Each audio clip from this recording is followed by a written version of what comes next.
welcome to Fan TV and Chill. Match day 22. Liverpool still top of the league, unfortunately, and still winning is what it is. Tottenham couldn't, unfortunately, get the result. Bit of stress there, but never mind. Keep it moving. So today's United take on Norwich, Crystal Palace and Arsenal, and Liverpool versus Tottenham. So let's get straight to it.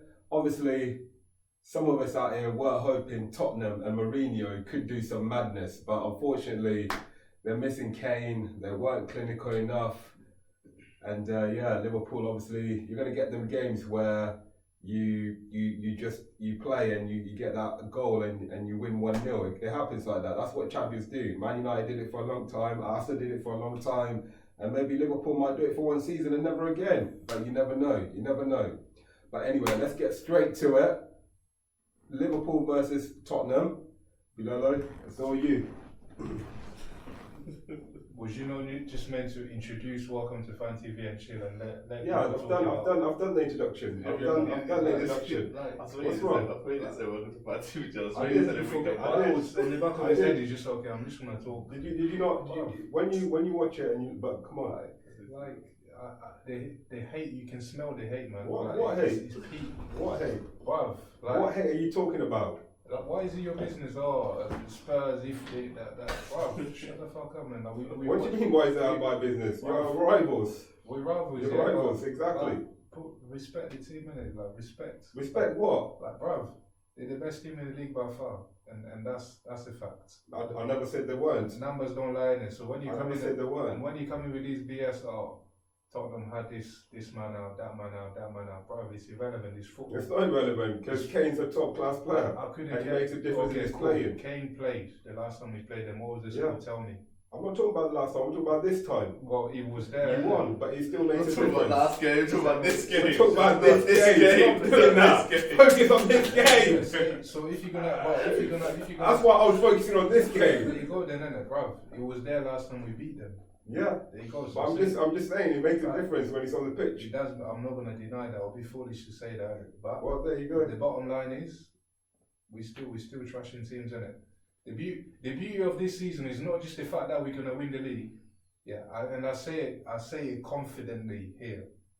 Yeah, it's not just the fact that we're winning the league, the margins, the records, and more importantly for me, yeah. We making this is like you know in the Bible and that when they're like final days, yeah. Please don't go to God. Please don't go to God. Do you know how many times I preach about God and you start saying don't go to God? Please don't go to God. Okay, let's interrupt today. Like now you always interrupt me. I don't care. Always interrupt me. Because you come up with bullshit. You always. So what are you doing now? You deserve. What are you doing now? Why are you mentioning the Bible? Let's not talk about God. Do you know what I was going to say? It's not that deep. Do you know what I was going to say? Do you know what I was going to say? But carry on. Ah, nigga, sometimes. like, the beauty of it, I'll go back again, yeah? Beep. I don't care, I'll say the N-word, because he deserves it. You know them ones where they say, like, in the final days and that, like, the non-Christians or the pagans, yeah, it's gonna be they're trying to convert you by force. If you don't convert, we chop your hand. This time, yeah, Liverpool is we're making like hardcore United supporters, Arsenal man, them supporting teams that they hate deep in their hearts. That's like precious. That's priceless. This guy here like supporting City, backing them all the way, and we still trash them. How dare you sit here and say, oh, I'm a gooner and support Spurs, and we still trash them, fam?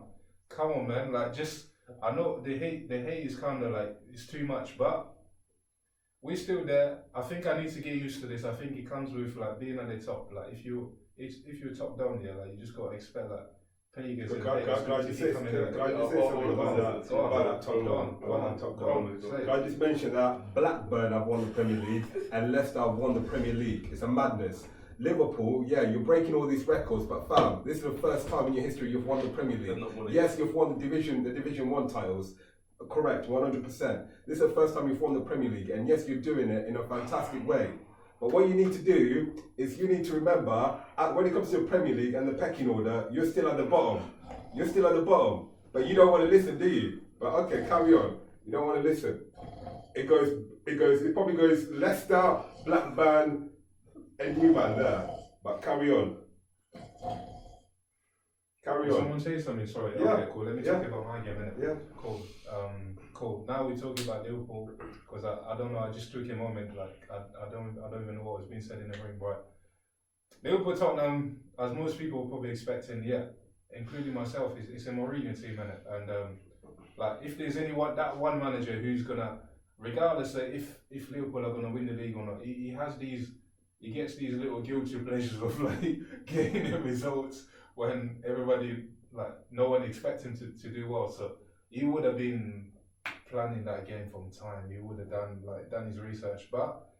And again, it's Spurs away from home, so like you're never gonna go there thinking, oh, it's gonna be an easy game, or we should go there and fully dominate the game and fully win. So we're definitely not gonna expect that. But still, we're the best team in the league at the minute, and we've got the firepower to beat any team really. Like if you go to their ground. So, and I start the game, like you can just see, like, I think they gave us more respect, and rightly so, because Mourinho is that kind of pragmatic guy. So he's not gonna get exposed and let the game get like done and dusted like those Arsenal people sometimes, like in the first half. So they sat back. You can see, I think, whether he sold himself actually. I think there was a thing on Sky Sport how, like, when we beat Spurs, and then he was going on about how, you know, like, how if you're gonna defend against Liverpool, this is almost the tactics. But you kind of still expect Mourinho to still be quite defensive. I think they sat back a little bit and didn't really push us too much. And I think in the early stages that kind of played to our advantage. Before even scoring, I'm pretty sure we had two chances. I remember the Firmino chance. On another day he's scoring, and then obviously the ball went to the Ox. On another day he's scoring, just unlucky that it hit the post. And then after that, they had like a half chance with Dele Alli, but again, it's like these situations, you gotta be clinical, and luckily for us, they weren't so clinical on the day. And then we get another good opportunity with Van Dijk. Good save by the keeper, but with that one you don't know, like, because until if it's a goal, then VAR might decide or whatnot. So, and then I think there was like definitely two chances that we could have scored in the first half, and then maybe Mane with like a half chance in the first, and but we were better than them in the first half, like, and we had more chances, and a bit more. If we were a bit more clinical, we're going in the first half 2-0 up. Is a completely different game from then, and then but they're gonna have to come out, which plays it to our advantage again. But it doesn't really matter now. So that the bottom line is, we went to Spurs, a tough team, tough manager, like good manager who would have loved to get a result against us, and then like as you would expect, if you're playing against a quality side, like. And any lapse of concentration here and there, they're gonna create chances, and then you might give them opportunities to come into the game, especially if it's only like 1-0, and then they've got nothing to lose towards the final stage of the game, and you could see that. I remember Son had a chance. Don't fair free chances. Yeah, they did, to be fair. I feel as if they probably have more chances in the second half than you did in the first. My personal opinion, from what I've seen. Possibly, I remember two. Like, there was definitely one sitter there. Like when Aurier played the ball, and then like Celso, whatever his name is, he obviously missed. I don't know how. Last minute goal. And then obviously, like, say Son had a chance, which is, you know, on another, because Son is a good player, so on another day he could have scored. But you say that in the grand scheme of things, based on chances, probably a draw. Definitely a draw. Probably a draw might have been like a fairer result, but life is not fair, man. I mean, we went away from home, and we put in a good enough performance, and we scored goals and we created chances. We did our bit, and then and again their goals were more, I guess. Some pagan are probably gonna come and say every goal is a defensive error, but their goals came. Every goal is a defensive error, by the way. Cool. But their goal came back like on the back. I remember Wijnaldum losing the ball and dwelling on it too much, where it was far enough away from goal. Situation like that shouldn't be happening, you know.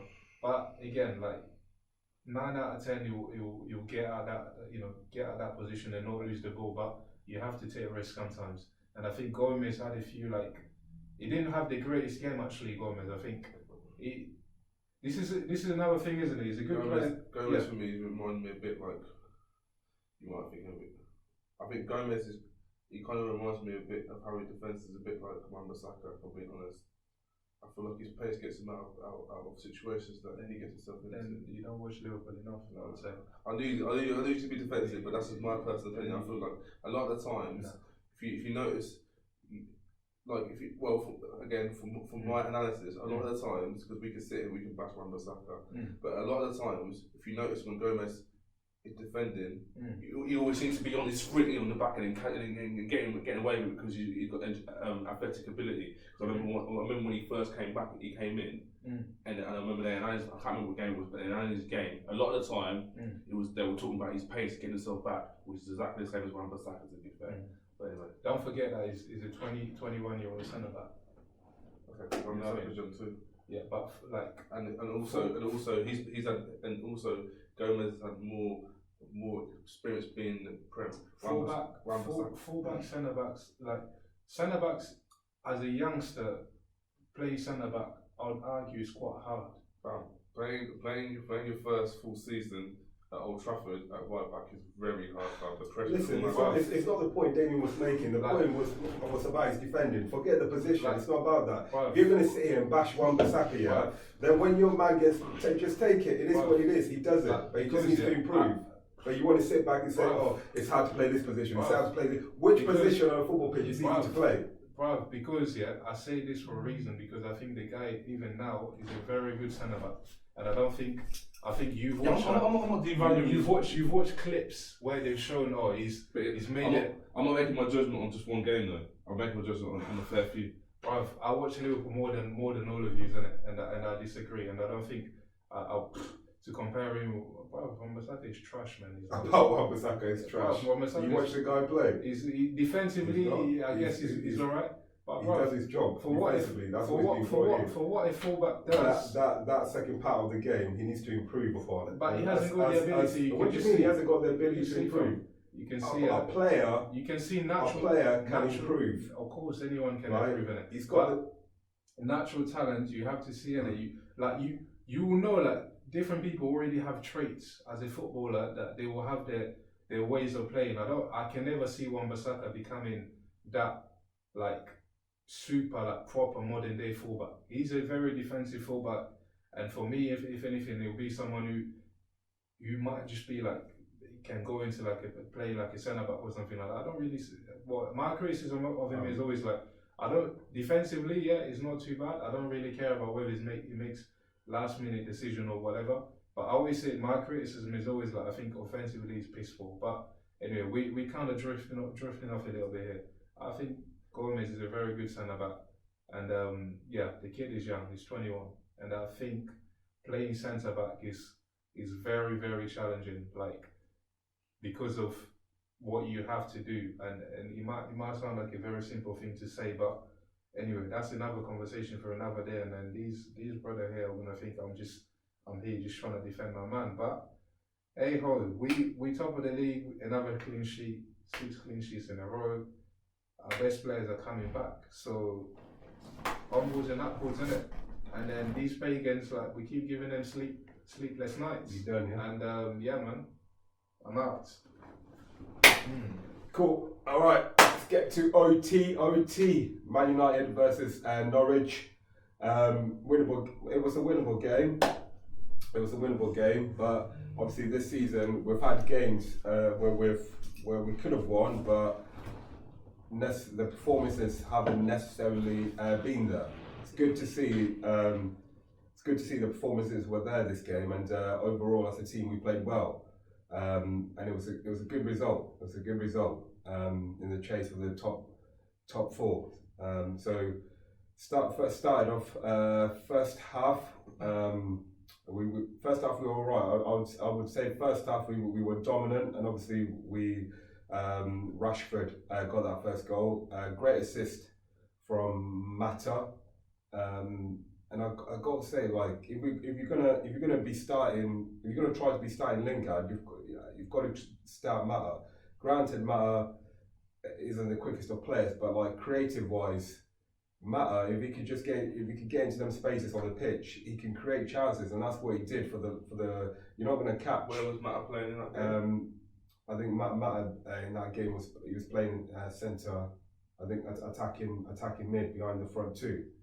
But you're not going to find Jesse Lingard giving us what Mata can give us in terms of creativity and in terms of like being inventive. Because that first one where he crossed it over to Rashford and Rashford just gets the leg on it and puts it in the back of the net. That was a good creative play from Mata. And I think going forward, considering obviously we don't have McTominay or Pogba, I think Mata needs to be brought back to the forefront of the team, just to try to be a bit more creative, or somebody who can get the ball to obviously Martial and Rashford, and hopefully next game, big game against Liverpool, we need somebody like him to obviously start. Second half again. Let me mention first half. Obviously David De Gea. Norwich did have a chance in the first half where they could have made it 1-1, but De Gea again. It's been fantastic for us. Made a great save in our first half to keep us in this game. Huh? In this game, you mean? What? De Gea, fantastic in this game, you mean? No, I mean he has been fantastic for us throughout the season. That's what I was talking about. Which he has been. Oh, that's well. That's okay, yeah, but that's what I think anyway. But anyway, it was a good first half. Moving on to the second half, starting off with Tim. Before you talk about that, yeah. Do you still feel like De Gea is the best goalie? Do you think De Gea is the best goalkeeper in his league? At the moment, he's the third best goalkeeper in the league. You think at the moment he's the third best? Third best. Who's above him? It's either Edison or Alisson. You think no one else in the league is better than him right now? No, I don't. Just those two goalkeepers. Okay. But I don't agree with that, but yeah, I don't agree with that. That's you. You can say who you think it is when you get there. Second half, Tim Krul gives away a penalty again. Brandon Williams. It's good to see that we've dropped to Luke Shaw, and obviously Shaw's got a decision to make. Either he obviously works on his match fitness, or he would just be sitting on the bench. But Brandon Williams, since he's been getting his chances, been excellent, and he was driving forward, made Krul commit, and obviously we get the penalty. Rashford. Do you feel as if Brandon Williams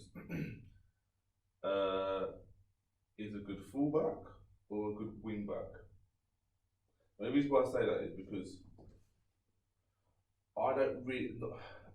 watching him, I don't really see him do much defensive wise. Personally, I'm not going to say that he's getting done by the wingers or anything like that. Every time I see him, anytime anyone's praised him, it's never ever for his defending. Really, personally for me, I always seem to see. But it goes again. How many times do you hear about these Robertson and Trent Arnold being actually for their defending, for their getting praised for their defending? Because their offensive play is just exceptional. Yeah. You can't miss. But they don't get praised. That's the number one thing they should be praised upon. But they do give other things to the team. But I'm just asking, how many times do you see? If you're going to say about obviously Trent Arnold and Robertson, Liverpool on what six game clean sheet. Yeah. So they're part of the defense much as well. So yeah. But anyway, moving on. Obviously, Rashford converted the penalty, and that was 2-0. At that point, we were pretty much dominant, and the game was pretty much done. And then obviously again from a set piece corner, so it was taken short, and then again Mata with an excellent cross and assist, and then Martial just gets onto it, heads it. It was a great finish, and then obviously by then it's 3-0. So again, second half, Norwich, they didn't trouble us. They didn't really trouble us much. It was a comfortable second half. Obviously we got the fourth goal, and that was pretty much a game over. But that game went how it should have gone, and obviously this season we've had games that should go like that, where we get the result. But it's been a difficult season. Overall, Norwich defensively we were fine, but then again Norwich didn't cause us much problems. But you know, then as long as the defense is getting better, that's the most important thing, and keeping a clean sheet. Well, we haven't had that many clean sheets this season, so the clean sheet was just a excellent part of it. But obviously we've got to keep moving. I will praise Matter, because Matter, that game was exceptional, and obviously Brandon Williams coming up, hopefully going into the next game against Liverpool. Hopefully them two will keep their place in the team. But we'll wait and see for that one. But yeah, overall, solid performance, good result, 4 goals. We keep it moving, and we just got to keep pressing Chelsea for that fourth spot. Yeah, cool. Over and out. So you think now, you know, you said defensively, how good is it? Man's gonna have to be marking Salah, you know. Jeez. Wow. Yes, I'm looking forward to the game. Yeah. So obviously the third game weekend, obviously we're playing Crystal Palace. Crystal Palace versus Arsenal. We're playing Crystal Palace away. Obviously, we go into this game. I initially said I remember when Arteta originally got the job, and then I think Gracie, you asked me, do I think Arteta is going to be like a kind of a success? I can't remember the question that you asked, but you asked something along those lines, and I said to you, no. I don't think he's going to be a success. Obviously, I said I hope for him to have a successful tenure, and also, but I didn't think he was the man for the position. But I don't know what it is. I'm not going to say like I'm not going to say like he's successful or anything like now. But what I'm saying is, the team seems to have a different verve about it than it had before, and we seem to have a different mentality when we're playing. So if we're going to the game. We started off the game well, given the fact that, because I always, especially not now, obviously now we've gone past the halfway stage, I'm starting to judge games on how the first game went against the same team. When we played against Crystal Palace at home, they dictated play. We ended up going 2-0 up, and then I feel like they dictated the play after that. We ended up drawing the game 2-2. In this game, we started the game off well. We were dictating play, and we were also away as well. And obviously, Crystal Palace stayed at Selhurst Park. It's a notorious, their fans get behind their team, so it's kind of a partisan kind of atmosphere. But I feel like we quieted the crowd down. We got our play. Granted, they allowed us to. They weren't pressing us. They were allowing us to play out from the back. And like I said before, we're not even the best at playing from the back. But they were allowing us to do that, which was then kick-starting our play, which is why we were there controlling it, and we scored early on through, obviously, a good link-up play between Lacazette and Aubameyang. Obviously, he plays a good through ball with Aubameyang, just slots it. This is what he does, just slots it home. We go 1-0 up, and we then go on. We should obviously went 2-0 up in the half, but we didn't really take the chances that we had. We go into the second half now. Obviously, Roy Hodgson gets his team in, gets tactics into their mind, and then the second half is different. They're then closing us down from the breakdown from our goal kicks, which is not then allowing us to build our attacks, which is kind of, I'm not going to say obviously they dominate the second half or anything like that. I just feel like as if the second half we didn't have the freedom that we did in the first half. But again, for me it's where our manager then has to earn his bread. Like if we're having a controlled first half, then and if things ain't going well in the second, or a team has changed tactics, then your job as a manager then to counter what their managers then countered us. We've got to then re-counter. They score their equaliser, which was a shit equaliser, to be fair. I think a stupid foul was given. I can't remember who gave a foul away, but a stupid foul was given, and then ball drops to Ayew. He then pivots and then comes to the box and shoots. It deflects on David Luiz and goes in. To be fair, the original shot was a good strike, which may have went in. We may have been saying, I'm not too sure, but the deflection made it consequential and it went in. Obviously, they equalised. we go on from that, and then obviously our main man gets sent off. The thing is, like, because they have shown the challenge in slow motion, but I'm not even gonna say the cliche words like, "Oh, he's not that kind of player." But what it is with the challenge, like, it was originally given as a yellow card, obviously VAR overturned. For me, it was a red card. I knew it was a red card straight away.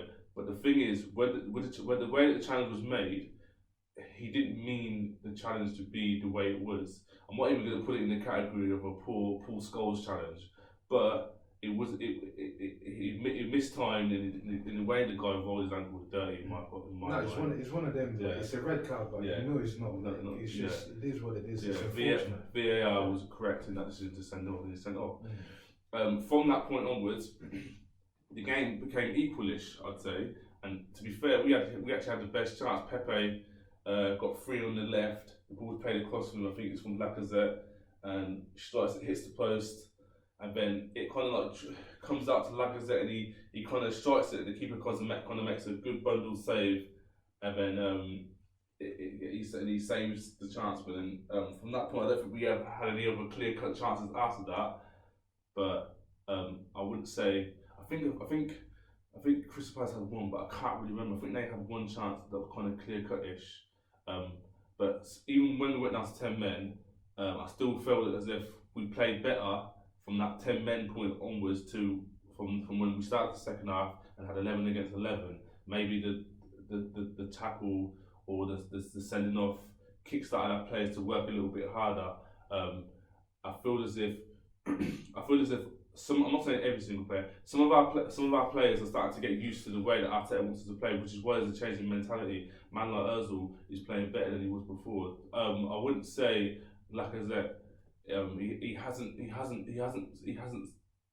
In this season, he's kind of had a stop-starty season, and his season has taken off with obviously the sending off of Aubameyang now. Lacazette has to be our main man for the next 3 games. Because obviously Aubameyang, he holds the bird, he's captain, and he's doing his thing up top, getting his goals. So to see if maybe Lacazette can step up from these next 3 games, which are coming up. But overall, considering the fact that the way we played in the first half and the way that we played from when we went to 10 men, I'm kind of happy, because the reason why I'm happy, I want us to win the game, but the reason why I'm happy is because there's different ethos and different air. There's different ethos around the team. The team seems to be playing better and reacting better. Like when Emre was in charge, or even when Freddie Young was in charge, we probably would be losing the game beforehand anyway. And even if we wasn't, we probably would have went on to lose that game with those two in charge. But I feel as if they're trying to take positive out of every single game since Arteta's played, win, lose or draw. I seem to be taking positives out, and I'm starting to see positives out of every single game, which I couldn't really say that. Even like when Emre was in charge, we were winning games, but I was sitting here on FanTVnChill and saying, "Oh, we're getting bailed out. We're getting bailed out." There's more positive taken out of the game than I was. Summary, like I just said, I just feel like we're taking positive out of the game. We're just moving onwards and upwards, and see how we go from next week onwards. Yeah, but you know when you say like there's. Were you going to say something? Yeah, all I was going to ask, with the way you obviously new manager Arteta, and do you reckon? So what's he doing? Is he trying to build the team around a certain player, Ozil or Aubameyang, or? I feel like he's doing what he said he wanted to do in the press conferences he stated beforehand. He's kind of like, do you know what? He's reminding me of a B-Tech Pep Guardiola. He's trying to like instill the ethos of play. He wants everyone to pull in the same direction. Obviously, certain men don't have the ability wise, but he's trying to get effort from those kind of players, the kind of effort that we weren't getting. Because obviously, I'm not naive to think that we still have dead players, but as long as I can see effort, obviously I'm assuming as long as he can see effort from those kind of players, it kind of. Has it 3 games now he's been in charge? Obviously, he was in the stands. He was in the stands for the Everton game. He didn't manage that game, but he was in the stands. And then 2. Bournemouth. Yeah. Chelsea. Yeah. Man. Yeah. And this one. So what you've seen so far, do you reckon you can make top 4? No, I don't think we're going to make top 4 at all. But I feel like there's just a better positivity and a tactical direction from the manager, which didn't happen beforehand. No, but I think the players have responded to it, which you expect that with a change. But I don't know with Ljungberg whether they knew it was just like he's only here to because he never really looked like there was a change then. It looked like you're going down here. With Arteta, but I guess only time will tell, man. Only time will tell. Any special mentions this week? Yeah, the special mentions that I noticed was Southampton winning away to Leicester. Who did Watford play? Watford. I know they won 3-0, I can't remember what team. Oh yeah, they got out of the bottom 3 for the that's first time. Newcastle away to Wolves. They got a draw. Let me see. But no, the Leicester, the Southampton one is a decent result. Away from home? Away from home. Yeah, and also the fact that they lost 9-0 in the reverse fixture. No, that's a solid comeback. Big up like Danny Ings, so he's having a season. Big up Danny Ings, to this team.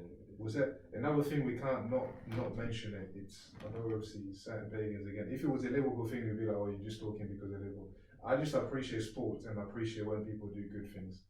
Aguero, obviously, like, you know what I mean? It's not even about people bigging Aguero like bigger than it is because the guy is just a mad clinical guy. But I still feel like he's not worshipped to the level that everyone else that the attention they get. Because I think as he scored more than Henry now, we're talking about Thierry Henry. So it's wow, what a guy. But anyway. That's me and just bringing my own vibe in it, but I second that. I second that. Yeah, because it's got nothing to do with Liverpool. Then obviously you're not going to say it's striker.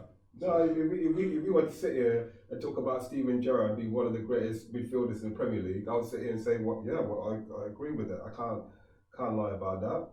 I'm not. Do you know what I'm saying? Aguero plays for Man City, rivals in that, hate them in that, but top clinical striker, and got a fantastic goal scoring record. Yeah, no, that's incredible achievement. I think, that's pretty good. Next week, predictions. So predictions. Anfield. Listen, it's going to be one of those games. It's just obviously we don't have our first 11, but either way, even if we had our first 11, it would be a hard game. Obviously, Liverpool have got the upper hand to win the game, so all I can hope is that tactics are on point, and obviously we need to get the first goal. Ideally, I reckon if we can get the first goal, we can win the game. If we don't get the first goal, we're not winning the game. I reckon that's how it'll play out. But it's a perfect summary. We'll beat you guys. Confidently. Obviously, I just want to beat this motherfuckers either way. I just want to put pen and paper together so they can take the first L of the season. The first L, and as Damien was saying, hopefully if a team gives them that first L, it can then bring out a few boogeyman from the closet, and they can start getting a bit scared. But anyway, we can afford to lose 3 matches. Anyway, yeah, absolutely. So I hope the next 3 games you lose. But anyway. Look forward to Sunday. It's a big game. I hope the Man United, whoever that first 11, I hope they're 100% up for it because I'm gonna be up for it. But anyway, we'll see. We'll catch up. Until next week, please support the channel, follow us on Instagram. Tune in, share, do all that shit for us. Thank you very much. Until next week. But easy win. We'll beat you guys.